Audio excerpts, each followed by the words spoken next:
پریشان ہے مسلمان، خدا کا نام لینے والے لوگ پریشان ہیں۔ فلسطین میں مسلمان کٹ گیا، افغانستان میں مسلمان ذبح ہو رہے ہیں، ایران عراق میں مسلمان کٹ رہے ہیں، ذبح ہو رہے ہیں۔ سری لنکا جیسا ملک بودھ مذہب رہنے والے لوگ جو کیڑی کو مارنا بھی برا جانتے ہیں مگر مسلمان کو کاٹ رہے ہیں۔ چاروں طرف مسلمان ذبح ہو رہا ہے، چاروں طرف مسلمان کٹ رہا ہے، چاروں طرف مسلمان مرد عورت کٹ رہے ہیں، ذبح ہو رہی ہیں، اور ہم بیچ میں کھڑے ہو کر کے ناچیں گے۔ کھیل تماشا اس قوم کا مزاج نہ بناؤ، تماشا دیکھنے والوں تماشا خود نہ بن جانا۔ امام الانبیاء محبوب کبریا حضرت محمد مصطفیٰ صلی اللہ تعالی علیہ وسلم نے ارشاد فرمایا، او لوگوں، جب کوئی قوم کھیل تماشے میں پھنس جاتی ہے، جب کوئی قوم گانا بجانا اپنی زندگی کا محور بنا لیتی ہے، پھر اس قوم کو زمین پہ بسنے کا حق نہیں رہتا، وہ قوم زمین میں دس جانی چاہیے۔ ایک مر رہا ہے اور ایک رنگریلیاں بنا رہا ہے۔ راولپنڈی کے شہری لوگ تنگ، 26 فٹ پانی شہر کی گلیوں سے گزر گئے، کیمپوں میں لوگ پڑے ہیں، تنگ ہیں، مکانات بے شمار منہدم ہو گئے، اور ہم 2 جھنڈی مجھے بھی دینا بھائی، میں نے بھی اپنے سر پہ لگانی ہے، جھنڈی تو لگانی ہے، کبھی بارڈر پہ جا کے تو للکار کسی کو۔ ادھر ایٹم بم بن رہے ہیں، ادھر مسلمانوں کے گلوں پہ چھرے چل رہے ہیں، ہم رنگ برنگی جھنڈیوں کے پیچھے پھر رہے ہیں۔ سال میں 4 موقع بنا دیے قوم کو کھلانے کے، تماشا دکھانے کے، کہ تم اسی دھندے میں لگے رہو۔ 10 محرم کا جلوس نکالا کرو، 12 ربیع الاول کا جلوس نکالا کرو، 23 مارچ کا جلوس نکالا کرو، 14 اگست کا جلوس نکالا کرو، سال میں تمہارے لیے 4 دن انتخاب کر دیے تاکہ تم اسی دھندے میں لگے رہو۔ خداوند عالم اتنی بڑی طاقت کا مالک ہے کہ اگر وہ ناراض ہو گیا تو پھر اجتماعی عذاب آئے گا،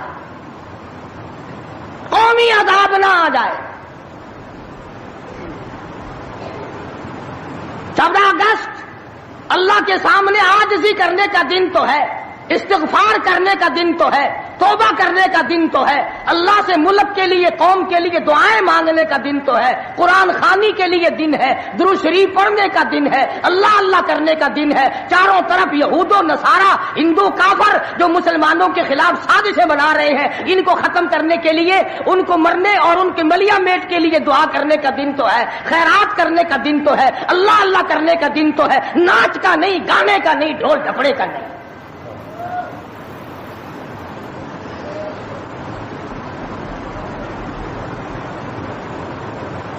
ترقی اس کا نام نہیں کہ فلاں جگہ اونٹوں کی دوڑ ہو گئی، فلاں جگہ گھوڑوں کی دوڑ ہو گئی، فلاں جگہ لوگوں کی دوڑ ہو گئی اور فلاں جگہ چھوکروں کی دوڑ ہو گئی۔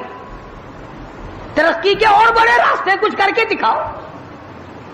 اللہ پاک جل شانہ نے اعلان کر دیا، لوگوں قال ساربکم ان یہلک عدوکم وَيَسْتَخْلِفَكُمْ فِي الْأَرْضِ فَيَنْظُرَ كَيْفَ تَعْمَلُونَ۔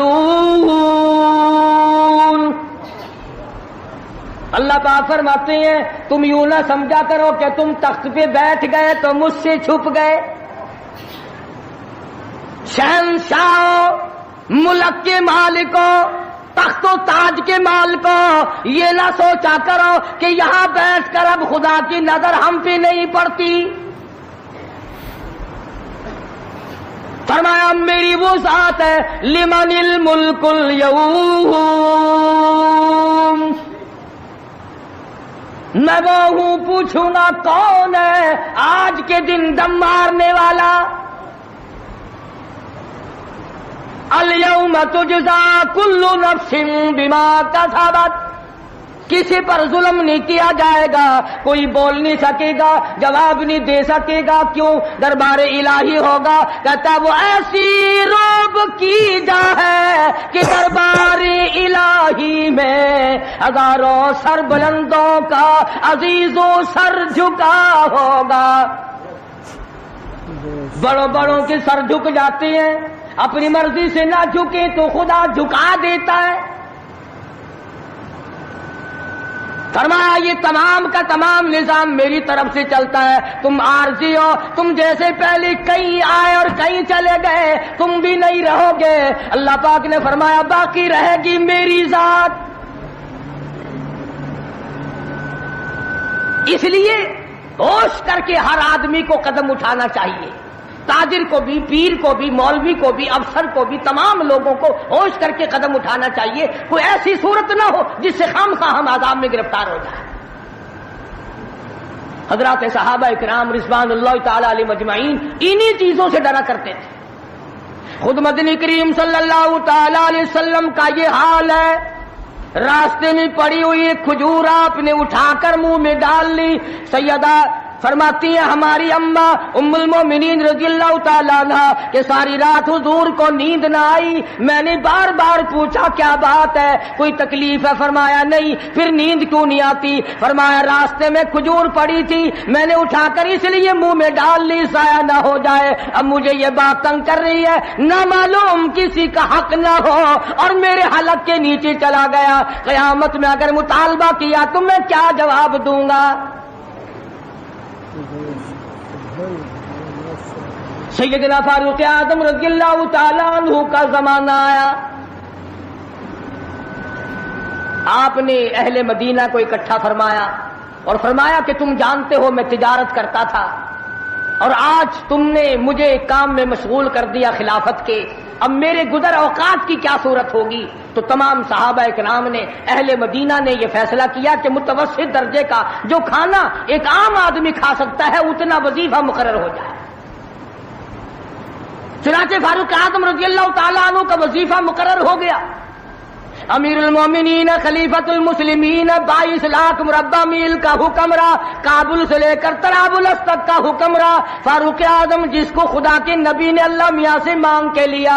ایک دن جمعے کے اندر خطبہ ارشاد فرما رہے ہیں، خطبہ دے رہے ہیں، صحابہ کہتے ہیں ہم نے امیر المومنین فاروق اعظم کو تہمت کو دیکھا، منجلے اور لنگی کو دیکھا، ایک لنگی میں ایک چادر میں 12 پیوند لگے ہوئے تھے، 12 پیوند، 22 لاکھ مربع میل کا حکمراں، اس کے تہمند میں 12 پیوند ہے، ایک پیوند چمڑے کا بھی ہے۔ آج تو پیوند لگانا ہمارے یہاں عیب بھی ہو گیا، کون اس بات کا خیال کرتا ہے؟ ایک اور جمعے میں دیر سے تشریف لائے فاروق اعظم رضی اللہ تعالیٰ عنہ، لوگوں نے عرض کیا کہ آپ نے دیر کی، فرمایا یہ کپڑے جو تمہارے سامنے پہن کر آیا ہوں میرے پاس یہی کپڑے ہیں، یہ دھوئے تھے، خشک نہ ہوئے تھے، اس لیے آدھے گیلے آدھے سوکھی پہن کر آ گیا ہوں، دیر اس لیے ہو گئی، میں بادشاہ ہوں، میں امیر المومنین ہوں، میں خلیفہ ہوں، میں مدنی کریم صلی اللہ علیہ وسلم کا جانشین ہوں، تمہارا امیر اور امام ہوں، لیکن غریب اتنا ہوں کہ یہی کپڑے ہیں میرے پاس جو تمہارے سامنے پہنے کر آ۔ ادھر ہمارا حال دیکھ لو کیا بنا ہوا ہے، جس ملک کا چوڑا بھی بے ایمان ہو وہ ملک ترقی کیسے کرے گا؟ صفائی کرنے والا بنگی 4 دن تک چکر نہیں لگاتا، پوچھے کون؟ جب ہم سارے تقریباً کانے ہیں تو سوال کون کرے گا؟ ہم سے پوچھے گا کون؟ آپ مارکیٹ میں بیٹھ کر چوری کرتے ہیں، ہم مولوی غلط مسئلے بتا کر مسجد میں چوری کرتے ہیں، افسر عدالت میں قانون کی چوری کرتا ہے، ڈاکٹر اسپتال میں چوری کرتا ہے، اس کا یہ مطلب ہوگا کہ ہم سب چور نہیں؟ صحیح مسئلہ بتلاؤ تو مولوی کی تنخواہ 6 مہینے نہیں ملتی، 1 مہینے کی، کون صحیح بات کو برداشت کرے؟ متولی صاحب اگر مسئلہ پوچھے نا بیچارے مولوی کو کہنا پڑتا ہے ہاں جی چلو مسئلہ تو یوں ہے پر جو آپ کہتے ہیں وہ بھی ٹھیک ہو سکتا ہے، اس لیے اگر یوں نہ کہے تو پھر مسجد میں کیسے کہے گا؟ سیدنا فاروق اعظم رضی اللہ تعالیٰ عنہ کھانا کھا رہے ہیں، ایک بہت بڑا امیر آدمی آ گیا، فاروق اعظم نے فرمایا آؤ کھانا کھا لو، انہوں نے کھانا کھانا شروع کر دیا، صحابی ہے وہ بھی، امیر آدمی ہے صحابی. فاروق کے دسترخوان سے لقمہ اٹھا کر جب منہ میں ڈالا، قسم کھا کر کہتا ہے بغیر چھنے ہوئے آٹے کا لقمہ تھا، جو کی روٹی تھی، چبا چبا کر تھک گیا مگر وہ حلق سے نیچے نہیں جاتا تھا. امیر المومنین کا کھانا ہے، بادشاہ وقت کا کھانا ہے، نبی کے جانشین کا کھانا ہے. انہوں نے کہا اے فاروق، چھنا ہوا آٹا بھی تو آپ کھا سکتے ہیں، ایسا کیا عذاب آ گیا کہ چھنے ہوئے آٹے کی روٹی نہیں کھائی؟ تو فوراً بول اٹھے، اللہ کی کروڑ رحمت نازل ہو ان اللہ والوں پر. فرمایا بھائی، کیا ہر مسلمان جو بھی لا الہ الا اللہ محمد رسول اللہ پڑھنے والا ہے، ہر مسلمان کو چھنے ہوئے آٹے کی روٹی مل سکتی ہے؟ میری حکومت اتنا وزن برداشت کر سکتی ہے کہ ہر آدمی کو چھنے ہوئے آٹے کی روٹی ملے؟ انہوں نے کہا نہیں. فرمانے لگے جب تک ہر آدمی کو نہ ملے فاروق، کون ہوتا ہے جو چھنے ہوئے آٹے؟ یہ چاروں صحابہ عشرہ مبشرہ میں سے ہیں، جلیل القدر صحابہ ہیں، حضور صلی اللہ علیہ وسلم کے پیارے صحابہ ہیں، حضور کے چہیتے صحابہ ہیں. آپس میں چاروں بیٹھ کے بات کرنے لگے، یارو کمال ہو گیا، ہمارا امیر ہو، ہمارا بادشاہ ہو، ہمارا خلیفہ ہو، اور اتنا تنگ، اتنی تنگ دستی میں زندگی کٹ رہی ہو. تو وہ کہنے لگے کہ پھر کیا ترکیب ہو؟ ان سے کہا جائے کہ کچھ وظیفہ بڑھا لو، کچھ اپنا خرچہ بیت المال سے بڑھا لو. کسی کی جرت نہ ہوئی. ایک صحابی نے مشورہ دیا کہ یوں کرو، سیدہ حفصہ رضی اللہ تعالی عنہا فاروق اعظم کی بیٹی ہیں اور محمد عربی سب کہہ دو صلی اللہ علیہ وسلم کی گھر والی ہے، ان سے جا کر درخواست کرو، بیٹی اپنے ابا سے کہے گی شاید بات بن جائے. یعنی فائدہ بھی فاروق کا ہو، مطلب کی بات بھی فاروق اعظم کی ہو، مگر کہنے کو کوئی تیار نہیں. اتنا ڈر ہے کہ یہ اپنے مطلب کی بھی نہیں سنے گا. آج کل تو ہمیں بنا کے لانے پڑتے ہیں کہ پہلے ہمیں کوئی مولانا کہنے والا ملے، فلاں صاحب کہنے والا ملے، شاہ صاحب کہنے والا ملے، 7 چمچے لے جانے پڑتے ہیں. فاروق اعظم رضی اللہ تعالیٰ عنہ اپنی لگتے جگر سیدہ حفصہ رضی اللہ تعالیٰ عنہ سے ملاقات کے لیے گئے. حضرت حفصہ رضی اللہ تعالیٰ عنہ نے عرض کر دیا، ابا جان یہ کیا حالت بنا رکھی ہے، یا یہ کیا پریشانی کی حالت ہے، یہ کیا تنگی کی حالت ہے؟ آپ کچھ وظیفہ بڑھا لیں، آپ کچھ اپنا خرچہ بڑھا لیں، اس لیے کہ مسلمان لوگ اس حالت کو دیکھنے کے لیے تیار نہیں. اب تو کہہ دینا چاہیے تھا کہ بھی جو کچھ وہ بڑھانا چاہیں بڑھا دیں، تنگ تو میں واقعی ہوں. فرمایا اے حفصہ تو ان لوگوں کے نام بتا جو تیرے پاس فرمائش کرنے آئے تھے. اور فرمایا سب سے پہلے او حفصہ، او میری لگتے جگر، اے میری بیٹی، تیرے سامنے زندگی گزری ہے محمد عربی صلی اللہ تعالی علیہ وسلم کی، تو حضور اکرم صلی اللہ علیہ وسلم کا کھانا بتا. حضرت حفصہ کہنے لگی، ابا جان میں محمد کریم صلی اللہ علیہ وسلم کی روٹی پکایا کرتی تھی، آٹا سامنے رکھ کر پھونک مار دیا کرتی تھی، جتنا گھاس اڑ گیا باقی بیچ میں پکایا کرتی تھی. اور فرماتی ہے زیتون کے تیل کا ڈبہ رکھا ہوا تھا، تیل ختم ہو چکا تھا. ایک دن میں نے نیچے کی تل چھٹی گاد نکال کر روٹی کے اوپر چپڑ دی. آپ صلی اللہ علیہ وسلم نے نوش فرمائی. فرمایا حفصہ آج روٹی بڑی مزیدار لگی ہے. اور فرمانے لگے ثم لتسألن یومئذ عن النعیم.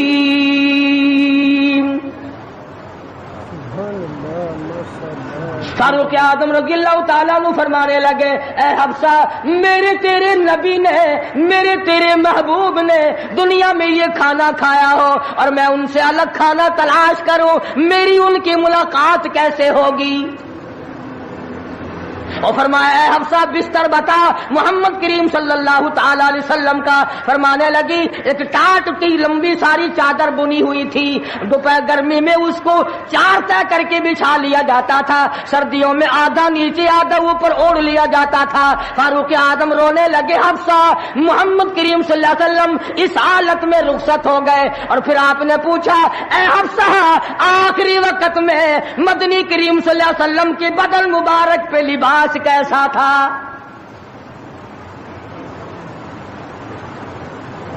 وہاں لباس کی حالت، کھانے کی حالت یہ ہے، یہاں بنگلوں کی گنتی نہیں، کوٹھیوں کی گنتی نہیں. اور یہ نہیں سوچتے اگر عذاب آ گیا تو یہ بنگلے، یہ کوٹھیاں نہیں بچا سکیں گی.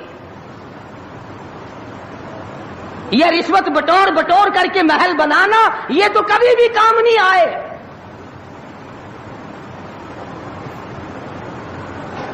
لوگوں کے ذہن کو گندا کرنے کے لیے طریقہ کار بنا رکھے.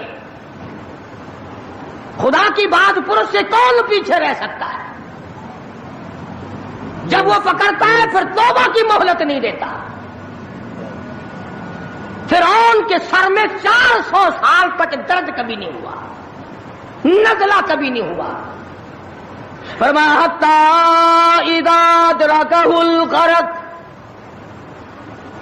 جب آیا نا دریا کے بیچ میں اور لگا ایک غوطہ اور یوں اوپر کو آیا، بڑا بزدل تھا، کہنے لگا آمنت انہ لا الہ الا الذی آمنت بہ بنو اسرائیل وانا من المسلمین. میں رب العالمین کو مانتا ہوں، میں بنی اسرائیل کے رب کو مانتا ہوں. آواز آئی جبریل اس کے منہ میں گارا ٹھوس دے. یہ اب مجھے ماننے لگا ہے جب میں نے پکڑ لیا. میری پکڑ کے وقت ماننا، یہ تو کہ ماننا نہ ہوا. کوٹے میں کتنا بڑا عذاب آیا، سینکڑوں آدمی مر گئے، کتنے لاپتہ ہو گئے. چاروں طرف خلقت خدا کی پریشان ہے. بس ایک ہی آواز آ رہی ہے، تیاری کرو، مکان چمکاؤ، دکان چمکاؤ، بازار چمکاؤ، دھندا بے شک نہ ہو پر چمکائے رکھو. تو جیسے عورتوں میں بیماری نہیں پھیل جاتی، 80 سال کی بڑھیا سرخی لگا کے چل دیتی ہے.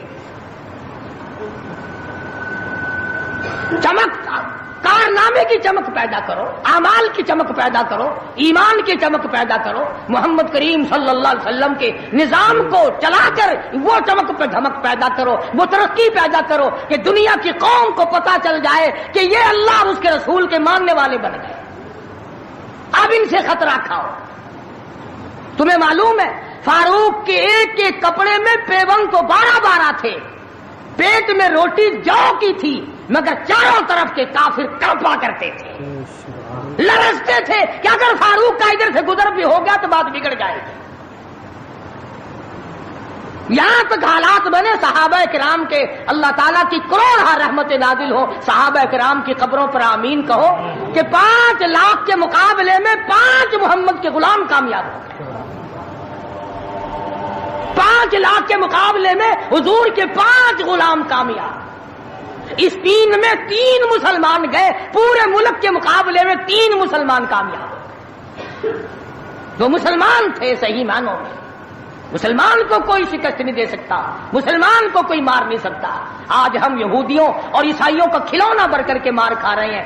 آج ہم ان کے ہاتھوں کے تاش کے پتے بنے ہوئے ہیں. آج ہم ان کے اشاروں پہ سب کچھ کرتے ہیں. چاروں طرف مسلمان کا لہو بہ رہا ہے. مغلیہ خاندان کے بادشاہوں کے واقعات کتابوں میں موجود ہیں. آپ پڑھ کر کے دیکھ لیں کہ جن لوگوں نے اچھے کام کیے ان کی زندگی کیسے گزری اور جن لوگوں نے برے کام کیے ان کی زندگی کیسے گزری. لوگ ان کا نام لینا بھی گوارا نہیں کرتے. کیا بات تھی. سلطان عالمگیر رحمت اللہ علیہ جہاں بادشاہ وقت تھا، جہاں پورے ہندوستان کا مالک تھا، وہاں مدنی کریم صلی اللہ علیہ وسلم کی 5000 حدیث تو زبانی یاد تھی. بادشاہ کو 5000 حدیث زبانی یاد تھی.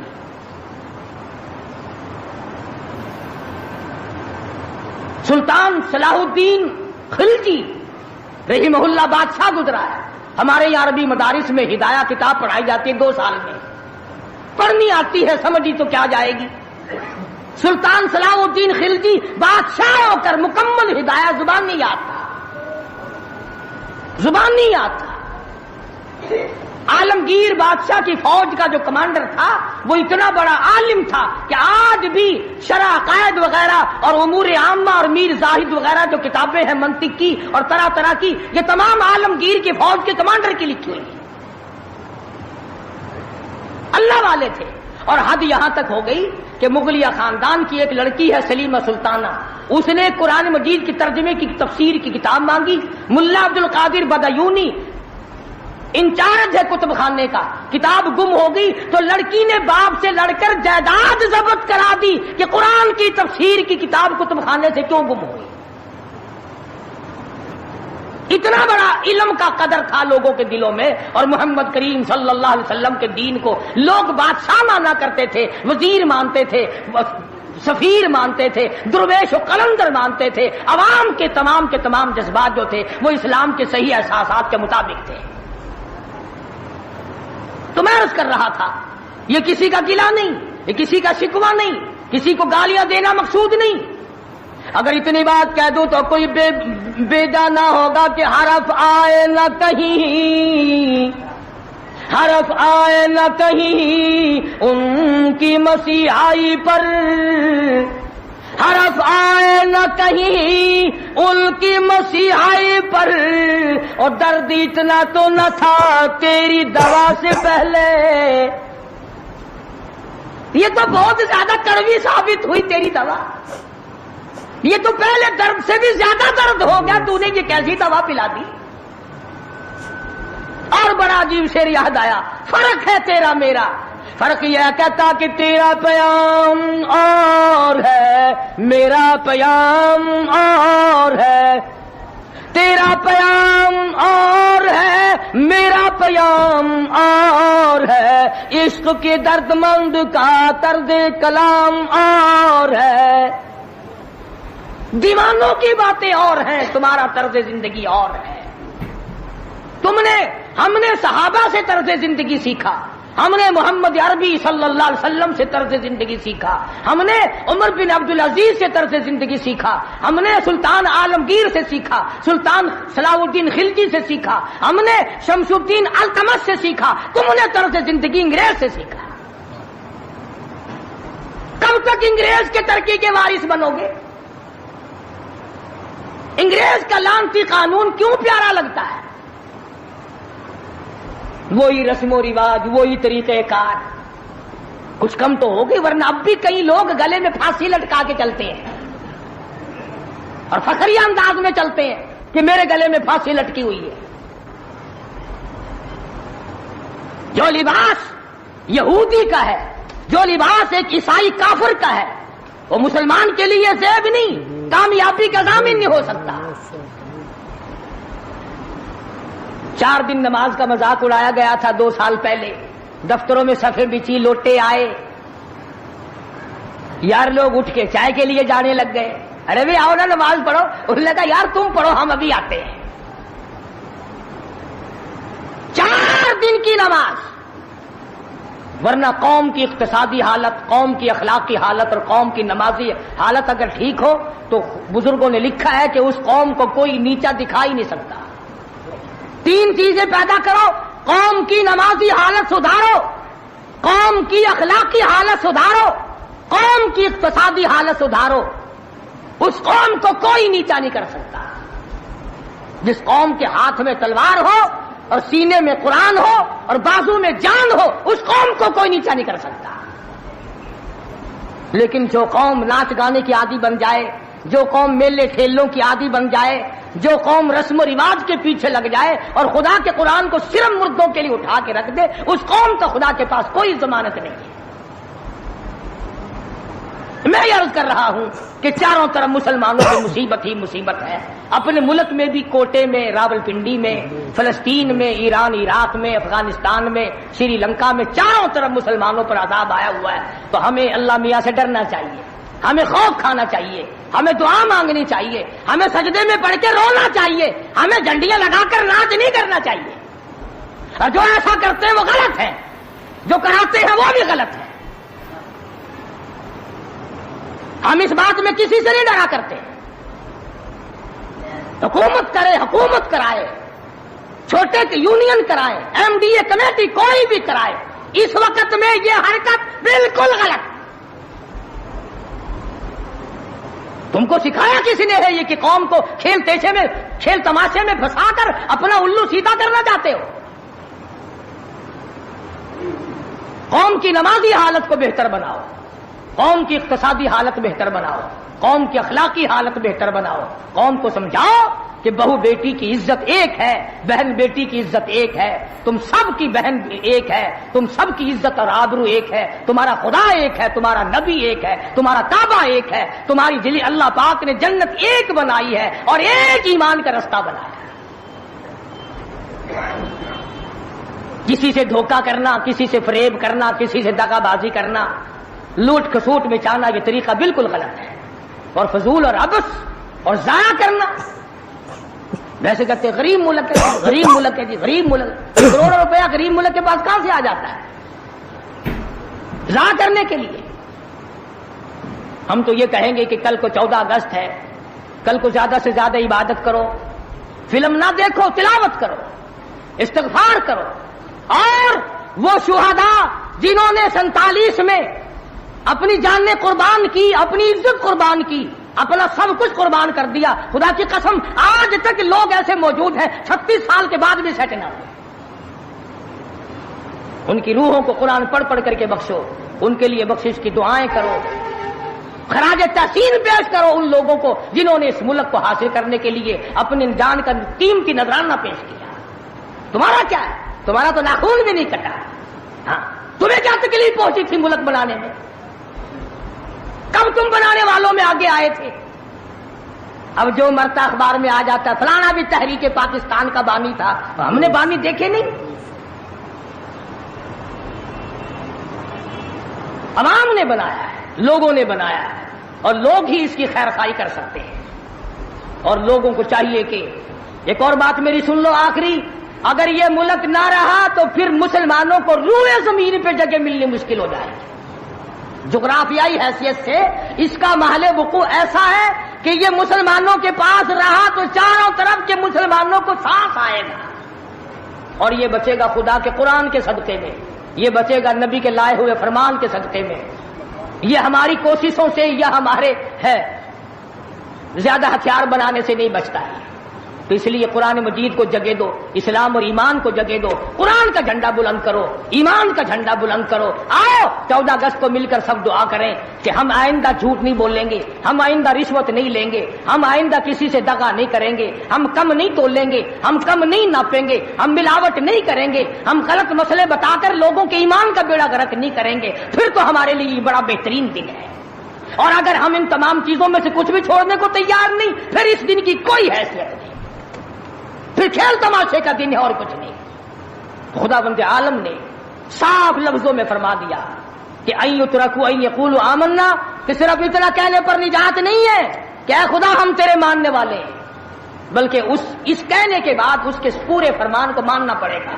شکل حضور کے فرمان کے مطابق نبی کی شکل کے ساتھ شکل ملانی پڑے گی، نبی کے لباس کے ساتھ لباس ملانا پڑے گا، نبی کے لائے ہوئے قرآن کو دل و دماغ میں، گھر معاشرے میں، محلے اور کچہری میں جگہ دینی پڑے گی۔ یہ کوئی طریقہ نہیں کہ آگے پیچھے سارے کام یہودیوں والے، عیسائیوں والے، جب کوئی مر جائے تو سارے مسلمان لاؤ قرآن پڑھو، قرآن پڑھو، قرآن پڑھو۔ تو قرآن بھی کہتا تو ہوگا کہ مرے بغیر میرا بھی کہیں ٹھکانا ہی نہیں، جب کوئی مر جائے تو پھر راستہ ملتا ہے۔ تو ایسی صورت میں ہم مسلمانوں کو بڑا سوچ کے چلنا چاہیے۔ مسلمانوں اپنی تاریخ پڑھا کرو، احمد شاہ ابدالی کی تاریخ پڑھو، شہدائے بالاکوٹ کی تاریخ پڑھو، مغلیہ خاندان کے بہادروں کی تاریخ پڑھو کہ وہ کیسے لوگ تھے، عمر بن عبدالعزیز کی تاریخ پڑھو، سیدنا خالد بن ولید کی تاریخ پڑھو، سیدنا امام حسین رضی اللہ تعالیٰ عنہ کی تاریخ پڑھو، حضرت علی رضی اللہ تعالیٰ عنہ کی تاریخ پڑھو۔ ہمارے جو اسلاف تھے وہ بہت کچھ تھے، اور خدا کی قسم دنیا نے ان کو مانا ہے۔ تم بھی مان جاؤ کامیاب ہو جاؤ گے۔ پوری دنیا نے ان کو، جنہوں نے ان کی اقتدا نہیں کی انہوں نے بھی مانا کہ صحیح یہ تھے، ہم غلطی پہ تھے۔ تو اگر ہم مان لیں گے تو الحمدللہ ہم کو بھی اللہ پاک کامیاب فرما دیں گے۔ تو میں نے یہ کچھ بغیر تیاری کے عرض کر دیا۔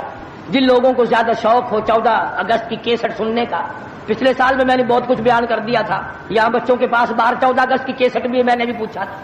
جس کو زیادہ شوق ہو 14 اگست کی کیسٹ سننے کا وہ یہاں باہر سے لیتا جائے اور سوچ لے اور سمجھ لے اور یاد کر لے کہ پاکستان کیسے بنا، کن لوگوں نے بنایا، کون لوگ تھے بنانے والے۔ پاکستان بنانے والے یہ نہیں جن کے سروں پہ ٹوپ رکھے ہوئے ہیں یہ کہاں سے بنانے والے؟ یہ جو آکڑے ہوئے پجامے پہننے پھرتے ہیں انہوں نے کب بنایا؟ ہم تمام کے تمام لوگ جب اللہ پاک کی حضور میں دعا کریں گے اللہ پاک مسلمان کی سنتا ہے. تو 14 اگست کی شوق والے کیسٹ والے لوگ لے جائیں اور آخری جمعے کی الوداعی موت کا منظر جو کیسٹ ہے وہ بیوی بچوں کو اور گھروں میں اور رشتہ داروں اور عزیز و اقربا کو بڑی بہترین ہے. اللہ پاک ہدایت کے اسباب پیدا کر دے. اگر تیری کوشش سے ایک بیٹی کو نماز کی توفیق ہو گئی خدا کی قسم کروڑوں روپیہ مل جائے تو اتنا کامیاب نہیں ہوتا. کیا جل گیا؟ اللہ تبارک و تعالی ہم سب کا حامی و ناصر ہو اور ساری مسلمان قوم کا پوری دنیا میں نگہبان اور محافظ بن جائے. وآخر دعوان الحمدللہ رب العالمین. اللهم صل وسلم وبارك على سيدنا مولانا محمد النبي الأمي الهاشمي وعلى آله وأصحابه برة الكرام. پروردگار عالم پاکستان کو صحیح معنوں میں پاکستان بنا. الہ العالمین اس ملک کو استحکام نصیب فرما. یا اللہ پاکستان کو پائیدار اور مضبوط بنا. یا اللہ اس ملک میں خدائی نظام جاری فرما. یا اللہ قرآن مجید کا نظام جاری فرما. محمد کریم صلی اللہ علیہ وسلم کا لایا ہوا نظام جاری ساری فرما. یا اللہ انگریز کے کالے قانون کو مٹا, کفریہ نظام کو مٹا. یا اللہ جو اس راہ میں رکاوٹ بنتے ہیں, قرآن نہیں آنے دیتے, انگریز کے قانون کو چلایا چاہتے ہیں, ان کو ہدایت عطا فرما. ان کے مقدر میں اگر ہدایت نہیں تو ایسے لوگوں سے پاکستان کی زمین کو پاک فرما دے. الہ العالمین پاکستان کو چوروں سے بچا, رشوت خاروں سے بچا. یا اللہ جو پاکستان کو تباہ کرنا چاہتے ہیں تو ان کو برباد کر دے. یا اللہ پوری دنیا کے مسلمانوں کی غیب سے نصرت فرما. یا اللہ فلسطین کے مسلمانوں کی غیب سے اعانت فرما. یا اللہ وہ مظلوم مسلمان ہر طرف سے گھرے ہوئے پریشان ہے, خداوندہ رحم فرما, ان سب پہ کرم فرما. افغانستان کے مجاہدین کو کامیاب فرما. یا اللہ یہ ایران عراق جھگڑا مسلمانوں کا آپس میں خامخواہ اٹھا ہوا, ان کو ہدایت عطا فرما, ان کو سمجھ عطا فرما. یا اللہ پوری دنیا کے مسلمانوں کی جان مال عزت آبرو اور ایمان کی حفاظت فرما. یا اللہ سب بیماروں کو شفا عطا فرما. کئیوں نے کہا جو بستیوں میں قریب بیمار ہیں, یا اللہ سب کو شفا عطا فرما. دور کے نزدیک کے جتنے بھی ہیں, ایک ساتھی نے بتایا کہ 10 مہینے کی بچی 2 مہینے سے بیمار ہے, اللہ پاک اپنے خزانے سے صحت عطا فرمائے, سب کے دکھ دردوں کو دور فرما. یا اللہ ناچ گانے سے بچا, رسم و رواج سے بچا, رقص و سرود کی محفلوں سے بچا, میلوں ٹھیلوں سے بچا. یا اللہ ہمیں قرآن اور درود شریف کی توفیق عطا فرما, کلمے اور استغفار کی توفیق عطا فرما. یا اللہ ہمیں عیسائیوں اور یہودیوں کے نظام سے بچا, ہمیں محمدی نظام عطا فرما. یا اللہ مرتے وقت کلمے اور ایمان کی دولت عطا فرما. یا اللہ کوٹے اور پنڈی میں جو ہمارے بھائی پریشان, ان کی پریشانیوں کو دور فرما, ان کی تکلیفوں کو دور فرما. یا اللہ رحم کا معاملہ فرما, کرم اور فضل کا معاملہ فرما. الہ العالمین تمام مسلمانوں کے کاروباری حالت کو اچھا کر دے. یا اللہ سب کے روزی رزق میں برکت عطا فرما, وسعت عطا فرما. یا مدینہ منورہ میں کیا حال بنا ہوگا, سارے عرب میں, مسلمانوں میں, دینداروں میں, صحابہ کرام میں خبر پھیل گئی. کالی کملی والے نے اس دنیا کو جواب دے دیا اور یہ ثابت کر دیا آدم صفی اللہ نہ رہے, موسیٰ کلیم اللہ نہ رہے, اور ہم کیا رہیں گے جب رسول خدا نہ رہے. جب دنیا انہوں نے چھوڑ دی تو کون ہے جو یہاں بیٹھا رہے گا.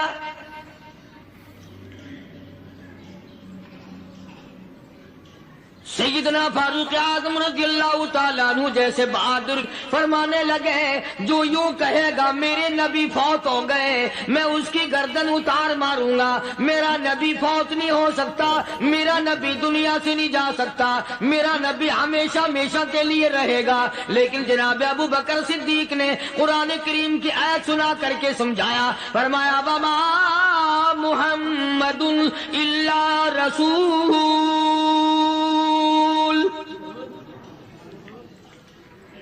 قد خلت من قبلہ الرسل.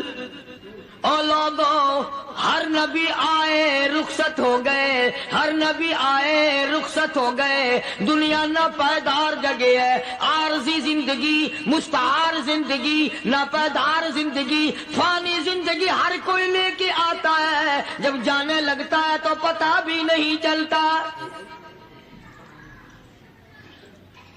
اس لیے مجذوب کہتا کہ سونے چاندی کی چمک بس دیکھنے کی بات ہے، سونے چاندی کی چمک بس دیکھنے کی بات ہے، اور 4 دن کی چاندنی پھر اندھیری رات ہے، قبر میں ہمیشہ اندھیرا رہے گا۔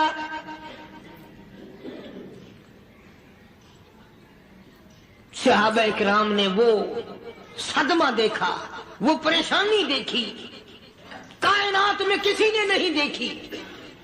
کسی نے بیوی کے مرنے کا صدمہ اٹھایا ہوگا، کسی نے جوان بیٹے کی موت کا صدمہ دیکھا ہوگا، کسی نے امی کے مرنے کا صدمہ دیکھا ہوگا، کسی نے ابا کے مرنے کا صدمہ دیکھا ہوگا۔ خدا کی قسم بلال سے جا کے پوچھو، جب کالی کملی والے کا تجھے دیدار نہ ملا تیرا کیا حال بنا؟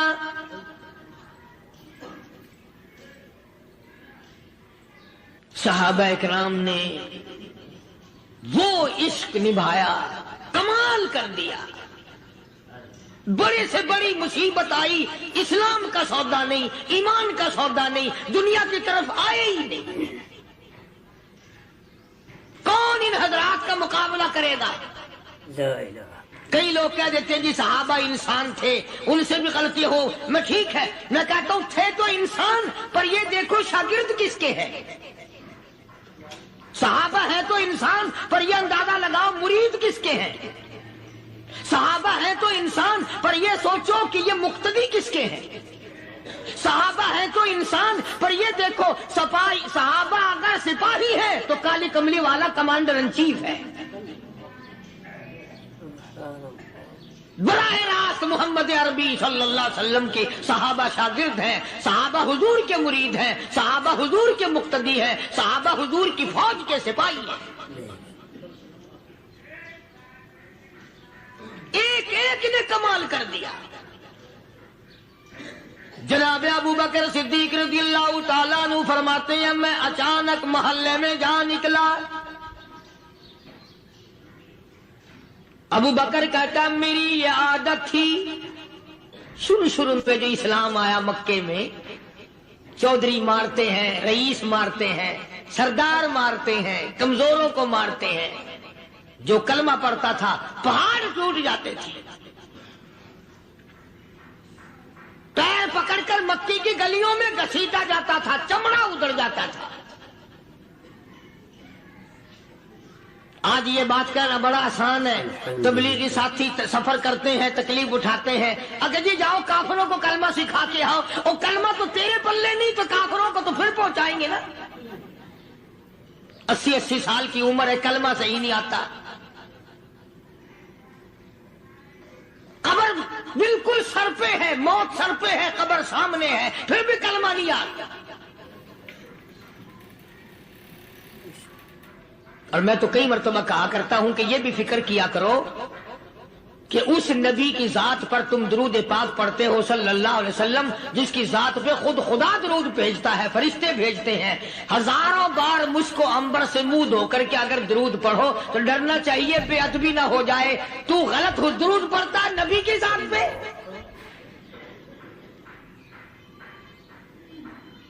اور اس کو صحیح کرنے کا فکر نہیں رکھتا۔ چنانچہ ابو بکر صدیق رضی اللہ تعالیٰ عنہ چکر لگاتے لگاتے ایک محلے میں جا نکلے، وہاں جا کے دیکھا ایک نوجوان ہے، غریب صحابی، نادار صحابی، مفلس صحابی، کافر کا غلام ہے، کالی کملی والے صلی اللہ علیہ وسلم کا کلمہ پڑھتا ہے، کافروں نے پکڑ کر گرم گرم ریت پہ اونڈا کر کے لٹایا ہوا ہے، اور کئی کافر اس صحابی کی کمر پہ چڑھ کر لتاڑ رہے ہیں، اس کی کمر پہ چڑھے ہوئے ہیں۔ جناب ابو بکر صدیق رضی اللہ تعالیٰ عنہ فرماتے ہیں میں نے دور سے دیکھا، میں سمجھ گیا کوئی غریب آدمی ہے۔ جب میں قریب گیا فرماتے ہیں میری آنکھ نے دیکھا ابو فقیہ صحابی پہچان لیا، کئی آدمیوں کے لتاڑنے کی وجہ سے، کئی آدمیوں کی کمر پہ چڑھ جانے کی وجہ سے ابو بکر کہتا ہے اتنی لمبی ابو فقیہ کی زبان باہر نکل آئی، منہ سے زبان باہر لٹکی ہوئی ہے، مار رہے ہیں کافر۔ جناب ابو بکر صدیق رضی اللہ تعالیٰ عنہ نے فرما دیا نہ مارو، اللہ کا بندہ ہے۔ وہ کہنے لگے بندہ تو اللہ کا ہوگا، غلام ہمارا، اور کلمہ اس نبی کا پڑھتا ہے، ہمارا غلام ہو کر کلمہ پڑھتا ہے، کیوں؟ جب تک جان سے نہ مر جائے گا ہم چھوڑیں گے نہیں، ہم اسے ختم کر کے دم لیں گے۔ اس نبی کا کلمہ پڑھتا ہے، ہمارے سامنے پڑھتا ہے۔ جناب ابو بکر صدیق رضی اللہ تعالیٰ عنہ نے منع کر دیا، منع کرنے میں اور زیادہ مچر گئے اور زیادہ خرمستی کرنے لگے۔